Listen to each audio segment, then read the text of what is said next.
अस्सलाम वालेकुम। मुरीदीन और दीगर अफराद का जम्मे गफ़ीर दो जानू होकर बाअदब बैठा था। नूरानी चेहरे वाले बुज़ुर्ग वाज़ो नसीहत फरमा रहे थे और लोग बड़े इन्हिमाक से उनकी बातें सुन रहे थे। बुज़ुर्ग दुनिया की बेसबाती और इंसान के तर्ज़ ज़िंदगी पर रोशनी डाल रहे थे। बातों बातों में वो इंसान के गुरूर व तकब्बर के बारे फरमाने लगे। ये दुनिया बड़ी बेरहम है। यहाँ किसी के बगैर किसी का काम नहीं रुकता। ये दुनिया कब से कायम है और ना जाने कब तक कायम रहेगी। किसी के होने या ना होने से कोई फ़र्क नहीं पड़ता। इसलिए ये सोच और गरूर बेकार है कि मेरे बगैर घर या मुआशरा जमूद का शिकार और सारा निज़ाम उल्ट पुल्ट हो जाएगा, जबकि ऐसा नहीं है। दर हकीकत सबको अपनी किस्मत और मुक़द्दर के मुताबिक मिलता है। इसलिए इंसान को चाहिए कि गरूर व तकब्बुर से इज्तनाब करे और आजिज़ी इख्तियार करे। इसी महफिल में एक साहब भी तशरीफ़ फरमा थे, जिनकी छोटी सी दुकान थी। उसी से उन्हें थोड़ी बहुत आमदनी होती थी और उनके घर का गुजारा चलता था। बुजुर्ग की बात सुनी तो वो अंदर ही अंदर बुड़बुड़ाया और अपने हालात का जायज़ा लेने लगा। वो इस ज़ोम में मुब्तला था कि उसके बगैर उसके घर का निज़ाम और कारोबार ज़िंदगी नहीं चल सकता। चूँकि कमाने वाला वो अकेला ही था, इसलिए उसे लगता था कि उसके बगैर उसके घर वाले कुछ भी नहीं। वो अक्सर लोगों और घर वालों के सामने हमेशा अपनी बड़ाई बयान किया करता था। उन साहब को बुजुर्ग की ये बात पल्ले ना पड़ी कि वो एक दुनियादार शख्स था। वो सारा दिन गधों की तरह काम करता और बदले में जो आमदन होती उससे बमुश्किल ही घर का गुजारा चलता। उसका ये ख्याल था कि जिस दिन उसने काम करना छोड़ दिया, घर वाले फाके से मर जाएंगे। महफिल ख़त्म होने के बाद लोग वापस जाने लगे तो ये बैठा रहा, और जब बुजुर्ग तन्हा हुए तो ये उनके पास जा पहुंचा और उनसे कहने लगा, मैं दिन भर कमाकर जो पैसे लाता हूँ, इससे मेरे घर का खर्च चलता है। अकेला कमाने वाला घर का सरबराह भी ना कमाएगा तो बच्चे कहाँ से खाएंगे। मेरे बगैर मेरे घर के सब लोग भूखे मर जाएंगे। बुजुर्ग शफकत से बोले, इसमें कोई शक नहीं कि दुनिया असबाब के साथ जुड़ी है, मगर ये बात भी याद रखो कि तुम कोई हरफ आखिर नहीं हो। ये तुम्हारा वहम है। हर कोई अपनी किस्मत का ही खाता है। तुम नहीं होगे तो अल्लाह ताला तुम्हारे घर वालों का कोई और सबब बना देगा। इसलिए ये घुमंड जहन से निकाल दो कि तुम्हारे बगैर घर वालों का कोई पुरसान हाल ना होगा। बुजुर्ग की शफकत, नरम मिजाजी और मुदल्लिल दलैल भी उसको मुतमईन ना कर सके। वो अपनी ज़िद पर अड़ा रहा और आखिरकार कहने लगा, आप इसे साबित करके दिखाएं तो मैं मानूं। बुजुर्ग ने उसे दोबारा समझाते हुए कहा, याद रखो, अल्लाह ताला ने ये कायनात बनाई है और कायनात को चलाने के लिए किसी का मोहताज नहीं है। यहाँ किसी के बगैर भी काम चल सकता है। कायनात का कारोबार हमेशा से चला आ रहा है और चलता रहेगा। दुनिया को चलाने का दावा करने वाले बड़े बड़े ताकतवर शहंशाह मट्टी हो गए, मगर दुनिया का निज़ाम उनके बगैर भी बेहतर तौर पर चल रहा है।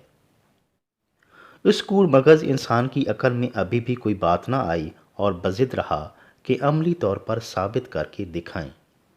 बुजुर्ग ने तबस्सुम फरमाया और कहा, ठीक है, मैं तुम्हें साबित कर दिखाता हूँ, मगर यह कि तुम्हें एक काम करना होगा। वो अजिल्लत में बोला, आप हुक्म करें, मैं तामील करूँगा। बुजुर्ग बोले, तुम आज और अभी बगैर किसी को बताए घर से गायब हो जाओ। 3 माह के बाद वापस आना, फिर तुम खुद हकीकत अपनी आंखों से देख लोगे। वादे के मुताबिक उस शख्स ने ऐसा ही किया और कहीं रोपोश हो गया। उसके बारे में ये खबर मशहूर हो गई कि वो अकेला जंगल में जा रहा था कि शेर का शिकार हो गया और अपनी जान गंवा बैठा। उसके घर वालों के लिए ये एक बुरी खबर थी, मगर कुछ रोज़ रोने धोने के बाद उन्हें सब्र आ गया। वो बहुत दिनों तक परेशान रहे और हालात की चक्की में पिसते रहे। آخر کار گاؤں والے ان کی مدد کے لیے سامنے آئے۔ ایک زمیندار نے ترس کھاتے ہوئے اس کے بڑے بیٹے کو اپنے ہاں ملازمت دے دی۔ اس کی بیٹی جوان تھی، چند رشتہ داروں نے مل کر اس کی شادی کا انتظام کر دیا اور وہ اپنے میاں کے ساتھ ہنسی خوشی زندگی گزارنے لگی۔ کچھ مخیر حضرات نے اس کے چھوٹے بچوں کے تعلیمی اخراجات کا ذمہ اٹھا لیا۔ درمیانہ لڑکا تو بہت ہی ذمہ دار اور حساس نکلا کہ اپنی پڑھائی کے ساتھ ساتھ وہ والد کی دکان بھی چلانے لگا۔ اس طرح ان کے گھر کا نظام پہلے سے بہت بہتر چلنے لگا۔ گھر کے تمام افراد مطمئن زندگی گزارنے لگے۔